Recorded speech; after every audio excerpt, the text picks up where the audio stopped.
Hello friends, ಇವತ್ತಿನ ಸಂಚಿಕೆಯಲ್ಲಿ ಏನಾಯಿತು ಅಂತ ನೋಡ್ಕೊಂಡು ಬರೋಣ ಬನ್ನಿ. ಯಾರೋ ಬೇಕು ಅಂತಲೇ ಇದನ್ನೆಲ್ಲ ಮಾಡವ್ರೆ. ನಮಗೆ ಸಾಕ್ಷಿ ಸಿಗಬಾರ್ದು ಅಂತಲೇ ವೈರ್ಗಳನ್ನು ಕಟ್ ಮಾಡವ್ರೆ. ಇದು ಪಕ್ಕ ಗರುಡು ಮಲ್ಲಿದೆ ಕೆಲಸ. ನನ್ನ ಮಕ್ಕಳನ್ನ ಸಾಯಿಸದೆ ಬಿಟ್ಟಿದ್ದೆ ತಪ್ಪಾಗೋಯ್ತು ಅಂತಾನೆ ಮಹಾದೇವ. ಕಿಟ್ಟಿ, ಇನ್ನು ಏನೋ ಇಲ್ಲೇ ನೋಡ್ಕೊಂಡು ನಿಂತಿದ್ಯಾ? ನೀನು ಹೋಗಿ ಮಂಟಪದ ಹತ್ರ ನಿನ್ನ ನಾಟಕ ಶುರು ಮಾಡು, ನಾನು ಇಲ್ಲಿ ಶುರು ಮಾಡ್ತೀನಿ ಅಂತಾಳೆ ಮಹೇಶ್ವರಿ. ನಾನೇನು ನಾಟಕ ಮಾಡಲಿ ಅಕ್ಕ ಅಂತಾನೆ ಕಿಟ್ಟಿ. ಕರ್ಮ ಕಣೋ, ವರ ನಾಪತ್ತೆಯಾಗಿದ್ದಾನೆ ಅಂತ ಜನರ ಮಧ್ಯೆ ಹಬ್ಸು ಹೋಗು ಅಂತಾರೆ ಮಹೇಶ್ವರಿ. ಹೋ ಆಗ ನಾನು ಹೋಗ್ತೀನಿ, ನೀನು ಶುರು ಹಚ್ಕೊ ಅಂತ ಕಿಟ್ಟಿ ಅಲ್ಲಿಂದ ಹೋಗ್ತಾನೆ. ಆಗ ಮಹೇಶ್ವರಿ, ಅಕ್ಕ ನನಗೆ ಮೊದಲೇ ಅನುಮಾನ ಇತ್ತಕ್ಕ, ಆ ಮಲ್ಲಿ ಗರುಡ ಬಂದು ಇಲ್ಲಿ ಬೆದರಿಕೆ ಹಾಕ್ತಿದ್ದ ಹಾಗೆ ಈ ಚೇತನ್ ಓಡ್ ಹೋಗ್ತಾನೆ ಅಂತಾರೆ. ಓಡ್ ಹೋಗೋದಾದರೆ ಹೇಳಿ ಹೋಗ್ತಿದ್ದ ಅಂತ ಪಂಚಮಿ ಸನ್ನೆ ಮಾಡ್ತಾಳೆ. ಓಡ್ ಹೋಗೋರು ಯಾರಾದರೂ ಹೇಳಿ ಹೋಗ್ತಾರಾ? ಬಂದ ದಾರಿಗೆ ಸುಂಕ ಇಲ್ಲ ಅಂತ ಚಕ್ಕರ್ ಹಾಕಿದ್ದಾರೆ. ನಮ್ಮನೆ ಮಾನ ಮರ್ಯಾದೆ ಕಳೆಯೋಕಂತಾನೆ ಆ ಗಂಡಿನ ಕಡೆಯವರು ಇಲ್ಲಿಗೆ ಬಂದಿದ್ರು ಅನ್ಸುತ್ತೆ ಅಂತಾರೆ ಮಹೇಶ್ವರಿ. ಏಯ್ ಮಹೇಶ್ವರಿ, ಬಾಯಿಗೆ ಮುಚ್ಕೊಂಡು ನಿಂತ್ಕೊಳ್ಳೆ. ಮರ್ಯಾದೆ ತೆಗೆಯೋದಾದರೆ ಅವ್ರು ಮೊದಲೇ ಮದುವೆ ಬೇಡ ಅಂತಿದ್ರು ಅಂತಾರೆ ಶ್ರೀಧರ. ಮದುವೆ ಮಂಟಪಕ್ಕೆ ಬರೋ ಮೊದಲು ಮದುವೆ ಬೇಡ ಅಂದಿದ್ರೆ ನಾವು ಅವರನ್ನು ತುಂಡಾಗಿ ಕತ್ತರಿಸ್ತೀವಿ ಅನ್ನೋ ಭಯ ಇತ್ತವರಿಗೆ. ಅದಕ್ಕೆ ಮಗನ ಕಳಿಸ್ಬಿಟ್ಟು ಇಲ್ಲಿ ಉಳ್ಕೊಂಡಿರೋದು ಅಂತಾರೆ ಮಹೇಶ್ವರಿ. ಈಚೆ ಕಿಟ್ಟಿ ಹೊರಗಡೆ ಮಂಟಪದ ಹತ್ರ ಬಂದು ಅಲ್ಲಿ ಕುಳಿತಿದ್ದವ್ರ ಹತ್ರ, ಅಣ್ಣ ಮದುವೆ ಹುಡುಗನ ಏನಾದರೂ ನೋಡಿದ್ರಾ? ಅವನು ಎಲ್ಲೂ ಸಿಗ್ತಾ ಇಲ್ಲ ಅಣ್ಣ, ಪಾಪ ಅವ್ರ ಅಪ್ಪ ಅಮ್ಮ ಅಳ್ತಿದ್ದಾರೆ ಅಂತಾನೆ. ಏನೋ ಕಿಟ್ಟಿ, ಮದುವೆ ಮುಹೂರ್ತ ಟೈಮ್ ಆಗಿದೆ, ಹುಡುಗನೇ ಕಾಣಿಸಲ್ಲ ಅಂತೀಯಾ ಅಂತಾರೆ ಅವರು. ಆ ಗರುಡ ಮತ್ತು ಮಲ್ಲಿ ಸಾಯಿಸ್ತೀನಿ ಅಂತ ಬೆದರಿಕೆ ಒಡ್ಡಿದ್ರು, ಅದಕ್ಕೆ ಹೆದರ್ಕೊಂಡು ಎಲ್ಲಾದರೂ ಓಡ್ ಹೋಗಿರ್ಬೋದಾ? ಎಲ್ಲ ಕಡೆ ಹುಡುಕಿದ್ವಿ ಅಣ್ಣ, ನೀವೆಲ್ಲೂ ನೋಡಿಲ್ಲ ತಾನೆ ಅಂತಾನೆ. ಇಲ್ಲ ಅಂತಾರೆ ಅವರು. ನಂತರ ಈಚೆ ಬಂದು, ಏನಕ್ಕ ಹೀಗಾಯಿತು? ನಮ್ಮ ಪಂಚಮಿ ಜೀವನ ಹರಾಜಾಯಿತು, ಆ ದೇವರಿಗೆ ಕಣ್ಣೇ ಇಲ್ಲ. ಬಾಯಿ ಬರದೇ ಇರೋ ಹುಡುಗಿಗೆ ಹಂಗೋ ಹಿಂಗೋ ಒಂದು ಕಂಕಣ ಭಾಗ್ಯ ಕೂಡಿ ಬಂದರೆ ಇವಾಗ ಅದು ಕಿತ್ತೋಯ್ತಲ್ಲ ಅಂತಾನೆ. ಅಯ್ಯೋ ಕಿಟ್ಟಿ ಅಣ್ಣ, ಏನಾಯಿತು? ಯಾಕೆ ಅಳ್ತಿದ್ದೀರಾ ಅಂತಾರೆ ಅವರು. ಅದೇ ಅಕ್ಕ, ಮದುವೆಗೂ ಮುಂಚೆ ವರ ಓಡೋಗಿದ್ದಾನೆ, ಎಲ್ಲ ಕಡೆ ಹುಡುಕ್ತಿದ್ದಾರೆ. ಈ ವಿಷಯ ಏನಾದರೂ ಪಂಚಮಿಗೆ ಗೊತ್ತಾದರೆ ಎದೆ ಹೊಡ್ಕೊಂಡು ಸತ್ತೋಗ್ಬಿಡ್ತಾಳೆ.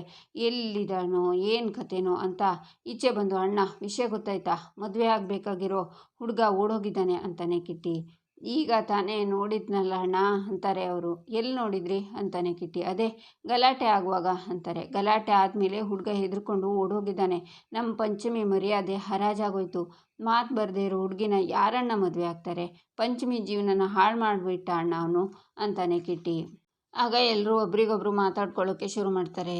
ಈಚೆ ಕಿಟ್ಟಿ ಕಳಿಸಿದ ಕಡೆಯವರು ಚೇತನ್ ಇರೋ ಬ್ಯಾಗನ್ನು ಒಂದು ಪಾಳು ಬಿದ್ದಿರೋ ಕಟ್ಟಡದ ಹತ್ರ ತಗೊಂಡು ಬರ್ತಾರೆ. ಜೀಪನ್ನು ಓಪನ್ ಮಾಡಿ, ಇವಾಗ ಏನು ಮಾಡೋದಣ್ಣ ಇವನ್ನ ಅಂತಾರೆ. ಅದಿನ್ನೂ ಟೈಮ್ ಇದೆ, ಕಲ್ಯಾಣ ಮಂಟಪದ ಕೆಲಸ ಎಲ್ಲ ಮುಗಿದ ಮೇಲೆ ಅಣ್ಣ ಏನು ಹೇಳ್ತಾನೆ ಅಂತ ನೋಡಿಕೊಂಡು ಇವನಿಗೆ ಒಂದು ಗತಿ ಕಾಣಿಸೋಣ ಅಂತಾಳೆ ಲೇಡಿ. ಈಚೆ ಮಹಾದೇವ ಬೇಜಾರಲ್ಲಿ ಕೂತಿರ್ತಾನೆ. ಕಲ್ಯಾಣಮ್ಮ, ಹುಡುಗ ಓಡೋಗಿದ್ದಾನೆ ಅಂತ ಕಲ್ಯಾಣ ಮಂಟಪ ತುಂಬ ಸುದ್ದಿಯಾಗಿದೆ, ನಿಜಾನಾ ಅಂತಾರೆ ಅಲ್ಲಿರೋರು. ಪಂಚಮಿ ಜೀವನದ ಬಗ್ಗೆ ಬೇಜಾರಾಗ್ತಿದೆ ಅಕ್ಕ, ಪಾಪ ಮದುವೆನೇ ಆಗಲ್ಲ ಅಂತ ಅಂದ್ಕೊಂಡಿದ್ದು ಹುಡುಗಿ ಮದುವೆ ಆಗ್ತಿತ್ತು. ಈ ಸಮಯದಲ್ಲಿ ಆ ಹುಡುಗ ಓಡ್ ಹೋಗೋದು ಬೇಕಿತ್ತಾ? ಎಂಥ ಪುಕ್ಲ ಅವನು ಅಂತಾರೆ ಇನ್ನೊಬ್ಬರು. ಮಹಾದೇವನ ತಂಗಿ ಮದುವೆ ಬಗ್ಗೆ ಎಷ್ಟು ಕನ್ಸ್ಕೊಂಡಿದ್ದೆ, ಆದರೆ ಹೀಗಾಗಬಾರ್ದಿತ್ತು. ಎಲ್ಲ ಸರಿ ಆಯಿತು ಅನ್ನುವಾಗ ಹುಡುಗ ಓಡೋಗಿರೋದು ನಂಬಕ್ಕೆ ಆಗ್ತಿಲ್ಲ. ಅಲ್ಲ ಕಣೋ ಮಹಾದೇವ, ಇಂಥ ಪುಕ್ಲನ ನಿನ್ನ ತಂಗಿಗೆ ಹುಡ್ಕೋದಾ? ಹೆದರ್ಕೊಂಡು ಮುಹೂರ್ತಕ್ಕೆ ಮುಂಚೆ ಓಡ್ ಹೋಗಿದ್ದಾನೆ. ಎಲ್ಲಿಂದ ಹಿಡ್ಕೊಂಡು ಬಂದರು ಅವನ್ನ? ಹೋದರೆ ಹೋಯ್ತು ಅಂದ್ಕೊಂಡ್ಬಿಡಿ, ಪೀಡೆ ತೊಲಗ್ತು ಅಂತ ಅನ್ಕೊ ಅಂತಾರೆ. ಆಗ ಮಹಾದೇವ ಅಳ್ತಾ, ಅಣ್ಣಂದಿರ ಅಕ್ಕಂದಿರ, ನೀವು ಹೇಳ್ದಂಗೆ ಅವರು ಹೆದರ್ಕೊಂಡು ಓಡ್ ಹೋಗೋನೋ ಅಥವಾ ಯಾರೋ ಬೇಕು ಅಂತ ಮಾಡಿರೋ ಕುತಂತ್ರನೋ ಎಲ್ಲಿ ಗೊತ್ತಾಗಲೇಬೇಕು. ನನ್ನ ತಂಗಿ ಜೀವನ ಹಾಳಾಗೋದಕ್ಕೆ ಈ ಮಹಾದೇವ ಬಿಡೋದಿಲ್ಲ. ಅಲ್ಲಿಗಂಟ ದಯವಿಟ್ಟು ಯಾರೂ ಮನಸ್ಸಿಗೆ ನೋವಾಗೋ ಹಾಗೆ ಮಾತಾಡಬೇಡಿ, ನಿಮ್ಮ ಕೈ ಮುಗಿತೀನಿ ಅಂತಾನೆ. ರಾಮ್ ಚೇತನ್ ಎಲ್ಲಿ ಹೋಗಿದ್ದಾನೆ ಅಂತ ಗೊತ್ತಾಗಲೇಬೇಕು. ಪಂಚಮಿ ಬಗ್ಗೆ ಜನ ಕೆಟ್ಟದಾಗಿ ಮಾತಾಡ್ತಿದ್ದಾರೆ. ಇದು ಮನೆ ಮರ್ಯಾದೆ ಪ್ರಶ್ನೆ, ತುಂಬ ಕಷ್ಟ ಆಗುತ್ತೆ ಅಂತಾಳೆ ಪ್ರೇಮ. ಆದರೆ ಚೇತನ್ ಎಲ್ಲಿ ಹೋಗಿದ್ದಾನೆ ಅಂತ ಗೊತ್ತೇ ಆಗ್ತಿಲ್ವಲ್ಲ, ಎಲ್ಲಿಂದ ಶುರು ಮಾಡಬೇಕು ಅಂತ ತಲೆನೇ ಓಡ್ತಿಲ್ಲ ನನಗೆ ಅಂತಾನೆ ರಾಮ್. ಕಲ್ಯಾಣಿ ಕೂತ್ಕೊಂಡು ಅಳ್ತಿರ್ತಾರೆ. ರೀ, ನಮ್ಮ ಕಲ್ಯಾಣಿ ಅಕ್ಕ ಮಹಾದೇವನ ದುಃಖ ನೋಡ್ತಿದ್ರೆ ನಮ್ಮ ಮಗಳ ಮದುವೆ ದಿನ ನೆನಪಾಗ್ತಾ ಇದೆ. ನಮ್ಮ ಮಗಳ ಮದುವೆ ದಿನ ಟೈಮಲ್ಲಿ ಹೀಗೆ ಆಗಿತ್ತಲ್ವಾ ಅಂತಾರೆ ಶಾರದಾ.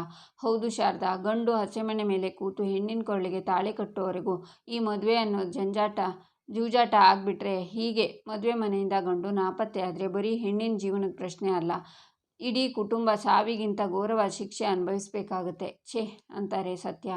ಆಗ ಒಬ್ಬರು, ಎಲ್ರಿ ನಿಮ್ಮ ಮಗ ನಿಮಗೆ ಹೇಳ್ದೆ ಹೋಗ್ಬಿಟ್ನಾ? ಇಷ್ಟು ಜನಗಳ ಮುಂದೆ ನಮ್ಮ ಊರಿನ ಮರ್ಯಾದೆ ಕಳೆದ್ಬಿಟ್ನಲ್ರಿ ಅಂತಾರೆ. ಅಯ್ಯೋ ನನ್ನ ನಂಬಿ, ಅಮ್ಮ ನನ್ನ ಮಗ ಅಂಥವನಲ್ಲ, ಅವನಿಗೆ ಪಂಚಮಿ ಅಂದರೆ ಪಂಚಪ್ರಾಣ ಅಂತಾರೆ ಚೇತನಪ್ಪ. ಈಗ ನಮ್ಮೆಲ್ಲರ ಪ್ರಾಣ ತೆಗೆದು ಹೋಗಿದ್ನಲ್ಲ ನಿಮ್ಮ ಮಗ, ಅದಕ್ಕೇನ್ರಿ ಹೇಳ್ತೀರಾ?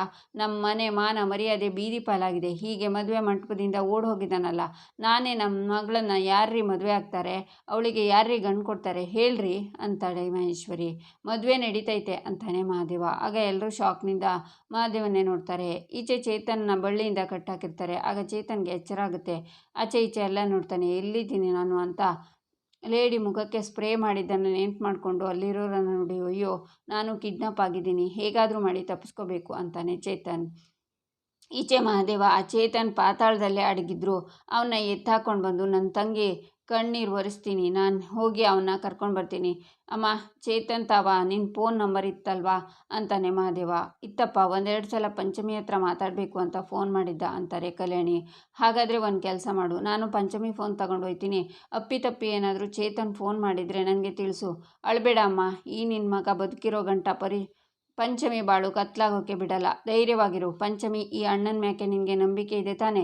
ಧೈರ್ಯವಾಗಿರು, ನಾನು ಅವನ್ನ ಕರ್ಕೊಂಡು ಬಂದೇ ಬರ್ತೀನಿ. ಈ ಮದುವೆ ನಡೀತೈತೆ ಅಂತ ಮಹಾದೇವ ಹೋಗುವಾಗ, ಅಣ್ಣ ಒಬ್ಬನೇ ಹೋಗಬೇಡ, ನಿನ್ನ ಜೊತೆ ನಾನು ಬರ್ತೀನಿ ಅಂತ ರಾಮ್ ಹೋಗ್ತಾನೆ. ಪಂಚಮಿ ಅಳ್ತಾ ಅಲ್ಲಿಂದ ರೂಮ್ಗೆ ಓಡೋಗ್ತಾಳೆ. ಪಂಚಮಿ ಅಂತ ಕಲ್ಯಾಣಿ ಅವ್ರ ಹಿಂದೆನೇ ಹೋಗ್ತಾರೆ. ಆಗೆಲ್ಲರೂ ಅವ್ರ ಹಿಂದೆನೇ ಓಡ್ತಾರೆ. ಈಚೆ ಮಹಾದೇವ ರಾಮ್ ಇಬ್ಬರು ಒಂದು ಕಡೆ ಹುಡ್ಕೋದು ಬೇಡ, ಟೈಮ್ ವೇಸ್ಟ್ ಆಗುತ್ತೆ. ಒಂದು ಕೆಲಸ ಮಾಡು, ನೀನು ಬಸ್ ಸ್ಟ್ಯಾಂಡ್ ಕಡೆ ಹುಡ್ಕೋ. ಅವನು ಊರು ಬಿಟ್ಟು ಹೋಗೋನೇ ಆಗಿದ್ದರೆ ಬಸ್ ಸ್ಟ್ಯಾಂಡ್ ಕಡೆ ಹೋಗಿರ್ತಾನೆ, ನಾನು ರೈಲ್ವೆ ಸ್ಟೇಷನ್ ಕಡೆ ಹೋಗ್ತೀನಿ ಅಂತಾನೆ ಮಹಾದೇವ. ಸರಿ, ನನಗೆ ಸಿಕ್ಕಿದ್ರೆ ನಾನು ಕಾಲ್ ಮಾಡ್ತೀನಿ, ನಿನಗೆ ಸಿಕ್ಕಿದ್ರೆ ನೀನು ಕಾಲ್ ಮಾಡು ಅಂತ ರಾಮ್ ಹೋಗ್ತಾನೆ. ನನ್ನ ತಾವ ಇರೋದು ಪಂಚಮಿ ಫೋನು, ನೆನಪಿರಲಿ ಅಂತಾನೆ ಮಹಾದೇವ. ಈಚೆ ಕಿಟ್ಟಿ ಅಕ್ಕ ಮಹಾದೇವ ರಾಮ್ ಇಬ್ಬರು ಆ ಚೇತನ್ನ ಹುಡ್ಕೊಂಡು ಹೋಗಿದ್ದಾರೆ. ಅವ್ರು ಬರೋಷ್ಟರಲ್ಲಿ ನಾನು ಪಂಚಮಿ ಕೊರಳಿಗೆ ತಾಳಿ ಕಟ್ಟಬೇಕು. ಅವ್ರೇನಾದರೂ ಬಂದುಬಿಟ್ರೆ ಪ್ಲ್ಯಾನ್ ಎಲ್ಲ ಉಲ್ಟಾ ಆಗ್ತದೆ. ನೀನು ಬೇಗ ನಿನ್ನ ಕೆಲಸನ ಶುರು ಮಾಡಕ್ಕ ಅಂತಾನೆ. ಗೆಲುವಿಗೆ ಇಷ್ಟು ಹತ್ರ ಬಂದಮೇಲೆ ದೂರ ಸರಿಯೋ ಮಾತೇ ಇಲ್ಲ ಕಿಟ್ಟಿ, ನೀನು ಹೋಗಿ ಮೊದಲು ರೆಡಿಯಾಗು. ಆ ಕಲ್ಯಾಣಿ ಪಂಚಮಿ ಮನಸ್ಸನ್ನು ತಿದ್ದಿ ಈ ಮದುವೆಗೆ ನಾನು ಅವರನ್ನು ಒಪ್ಪಿಸ್ತೀನಿ ಅಂತ. ಯಾರೋ ನನ್ನ ಮಗಳ ಮದುವೆ ನಡೆಯಲ್ಲ ಅಂತ ಯಾರು ಮಾತಾಡ್ತಿರೋದು? ಮಾತು ಬರದೇ ಇರೋ ಹುಡುಗಿ ಅವಳಿಗೆ, ಈ ಹುಡುಗ ಸಿಕ್ಕಿದ್ದೇ ಹೆಚ್ಚು, ಈಗ ಅವನು ಓಡೋಗಿದ್ದಾನೆ ಅಂತೆಲ್ಲ ಯಾರು ಮಾತಾಡ್ತಿರೋದು? ನಾನು ರಾಮ್ ಲಕ್ಷ್ಮಣರಂತ ಇಬ್ಬರು ಗಂಡ್ಮಕ್ಳನ್ನ ಹೇತಿದ್ದೀನಿ. ಅವ್ರ ತಂಗಿಗೆ ಅನ್ಯಾಯ ಆಗೋಕ್ಕೆ ಬಿಡಾಕಿಲ್ಲ. ಈ ಮದುವೆ ನಡೆಯುತ್ತೆ ಅಂತ ಕೂಗ್ತಾ ಅಲ್ಲಿಂದ ರೂಮ್ ಕಡೆ ಹೋಗ್ತಾರೆ ಮಹೇಶ್ವರಿ. ಈಚೆ ಚೇತನ್ ಬಾಯಿಂದ ಕಚ್ಚಿ ಬಳ್ಳಿನ ಬಿಡಿಸ್ಕೋತಾನೆ.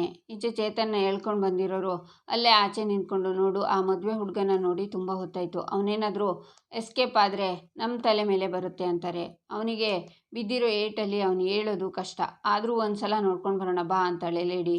ಇಬ್ಬರು ಬರ್ತಾರೆ. ಆಗ ಚೇತನ್ ಜ್ಞಾನ ಇಲ್ಲದೆ ಇರೋ ಥರ ನಾಟಕ ಮಾಡ್ತಾನೆ. ನೋಡು ಇವನು ಇನ್ನೂ ಆ ಲೋಕದಲ್ಲೇ ಇದ್ದಾನೆ ಅಂತಾನೆ.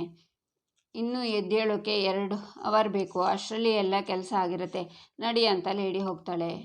ಇಲ್ಲ ಕಣ್ರೋ, ನಾನು ಇಲ್ಲಿರಲ್ಲ, ಪಂಚಮಿನ ನೋಡೋಕ್ಕೆ ಹೋಗ್ತೀನಿ ಅಂತ ಬಳ್ಳಿನೆಲ್ಲ ಬಿಸಾಕಿ ಅಲ್ಲಿಂದ ನಿಧಾನಕ್ಕೆ ಈಚೆ ಬರ್ತಾನೆ ಚೇತನ್.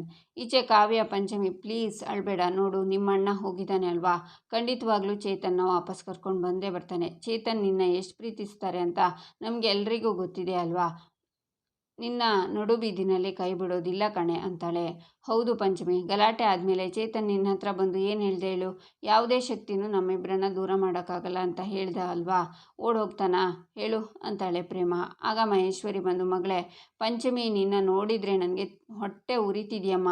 ಈಗಲೂ ನಿನಗೆ ಆ ಹುಡುಗನ ಮೇಲೆ ಅಷ್ಟೊಂದು ನಂಬಿಕೆ ಬೇಡಮ್ಮ. ಆ ಹುಡುಗ ನಿನ್ನ ನಂಬಿಕೆಗೆ ಮೋಸ ಮಾಡಿ ನಿನ್ನ ಬಿಟ್ಟು ಓಡೋಗಿದ್ದಾನೆ. ಆ ಗಂಡಸರೇ ಹೀಗೆ ಅಂತ ಅಳ್ತಾ, ಅಕ್ಕ ಸ್ವಲ್ಪ ಆಚೆ ಬಂದು ನೋಡು ಅಕ್ಕ, ಜನಗಳು ಹೇಗೆಲ್ಲ ಮಾತಾಡ್ತಾ ಇದ್ದಾರೆ ಅಂತ. ಪಂಚಮಿ ನನ್ನ ಮಗಳ ಜೀವನ ಹಾಳಾಗೋಯ್ತಕ್ಕ, ಇನ್ಯಾರು ಇವಳನ್ನ ಮದುವೆ ಆಗ್ತಾರೆ ಅಂತ ಹೇಳ್ತಾ ಇದ್ದಾರೆ ಅಕ್ಕ. ಒಬ್ಬೊಬ್ಬರು ಒಂದೊಂದು ರೀತಿ ಉಗಿತಿದ್ದಾರೆ. ನಮ್ಮ ಮನೆ ಮಾನ ಮರ್ಯಾದೆ ಎಲ್ಲ ಬೀದಿಗೆ ಬಂದ್ಬಿಡ್ತು. ಪಂಚಮಿ ಕಂದ, ನೀನು ಅಳಬೇಡ, ಆ ಚೇತನ್ ಓಡ್ ಹೋದ್ರೆ ಏನಂತೆ, ನಿನಗೆ ಬೇರೆ ಹುಡುಗನ ಜೊತೆ ನಾನು ಮದುವೆ ಮಾಡಿಸ್ತೀನಿ ಅಂತಾರೆ ಮಹೇಶ್ವರಿ. ಬೇರೆ ಹುಡುಗನ್ನ ನಾನು ಮದುವೆ ಆಗಲ್ಲ ಅಂತ ಪಂಚಮಿ ಸನ್ನೆ ಮಾಡ್ತಾಳೆ. ಯಾಕಮ್ಮ ಹಂಗಂತೀಯ? ಈ ನಿನ್ನ ಚಿಕ್ಕಮ್ಮ ಇನ್ನೂ ಬದುಕಿದ್ದಾಳೆ, ನಾನು ಇನ್ನು ಮದುವೆ ಮಾಡ್ತೀನಿ. ಈ ಮದುವೆ ನಿಲ್ಲಲ್ಲ, ಈ ಮದುವೆ ನಿಲ್ಲಿಸೋಕೆ ನಾನು ಬಿಡೋದು ಇಲ್ಲ ಅಂತಾರೆ ಮಹೇಶ್ವರಿ ಏನು ಹೇಳ್ತಿದ್ಯಾ ನೀನು? ವರನೇ ಇಲ್ದಿದ ಮೇಲೆ ಮದುವೆ ಹೇಗೆ ನಡೆಯುತ್ತೆ ಅಂತಾರೆ ಕಲ್ಯಾಣಿ. ಅಕ್ಕ, ಈ ಹುಡುಗ ಓಡ್ ಹೋದರೆ ಏನಕ್ಕ, ಇದೇ ಮುಹೂರ್ತದಲ್ಲಿ ಇದೇ ಮಂಟಪದಲ್ಲಿ ಪಂಚಮಿ ಮದುವೆ ನಡೆಯುತ್ತೆ. ನಿನ್ನ ಮಗಳ ಕುತ್ತಿಗೆಗೆ ತಾಳೆ ಬಿದ್ದೇ ಬೀಳುತ್ತೆ. ಯಾಕೆ ಎಲ್ಲರೂ ಹಾಗೆ ನೋಡ್ತಿದ್ದೀರಾ? ನಾನು ಹೇಳಿದ್ದು ಅರ್ಥ ಆಗಲಿಲ್ಲ ಅಂತನಾ? ಓಡ್ ಹೋದವನಿಗೋಸ್ಕರ ಕಾಯ್ತಾ ಕೂತ್ರೆ ನಮ್ಮ ಮರ್ಯಾದೆ ಮಣ್ಪಾಲಾಗುತ್ತೆ. ನನ್ನ ಮಗಳ ಜೀವನ ಹಾಳಾಗತ್ತೆ. ಮದುವೆ ಮುರಿದು ಬಿದ್ದಿರೋ ಹುಡುಗಿ ಅಂತ ಅವರನ್ನು ಯಾರೂ ಮದುವೆ ಮಾಡ್ಕೊಳ್ಳಲ್ಲ. ಅದರಲ್ಲೂ ಮಾತು ಬರದೇ ಇರೋ ಹುಡುಗಿ ಅಂತ ಬಾಯಿಗೆ ಬಂದಾಗ ಆಡ್ಕೋತಾರೆ ಅಕ್ಕ. ಯಾರೋ ಗೊತ್ತು ಗುರಿ ಇಲ್ಲದೆ ಇರೋನಿಗೆ ಮದುವೆ ಮಾಡೋ ಬದಲು ನಮ್ಮ ಕಿಟ್ಟಿಗೆ ಯಾಕಕ್ಕ ಕೊಟ್ಟು ಮದುವೆ ಮಾಡಬಾರ್ದು ಅಂತಾರೆ ಮಹೇಶ್ವರಿ. ಆಗ ಎಲ್ಲರೂ ಶಾಕ್ನಿಂದ ಮಹೇಶ್ವರಿನ ನೋಡ್ತಾರೆ. ಈಚೆ ಮಹಾದೇವ ಚೇತನ್ನ ಹುಡ್ಕೊಂಡು ಕಾರಲ್ಲಿ ಹೋಗ್ತಿರ್ತಾನೆ. ಈಚೆ ಚೇತನ್ ಅಲ್ಲಿರೋ ಒಂದು ಫೋನ್ನ ತಗೊಂಡು ಮಹಾದೇವನಿಗೆ ಕಾಲ್ ಮಾಡಿ, ನನಗೆ ಸ್ಪ್ರೇ ಮಾಡಿ ಕಿಡ್ನಾಪ್ ಮಾಡಿದ್ದಾರೆ, ಹೇಗಾದರೂ ಮಾಡಿ ನನ್ನ ಬಚಾವ್ ಮಾಡಿ ಅಂತ ಹೇಳ್ತಾನೆ. ಆಗ ಮಹಾದೇವ ಚೇತನ್ನ ಕಾಪಾಡಿ ಕರ್ಕೊಂಡು ಬಂದು ಪಂಚಮಿ ಜೊತೆ ಮದುವೆನ ಮಾಡಿಸ್ತಾನೆ. ಇಲ್ಲಿಗೆ ಈ ಸಂಚಿಕೆ ಮುಕ್ತಾಯವಾಗುತ್ತೆ.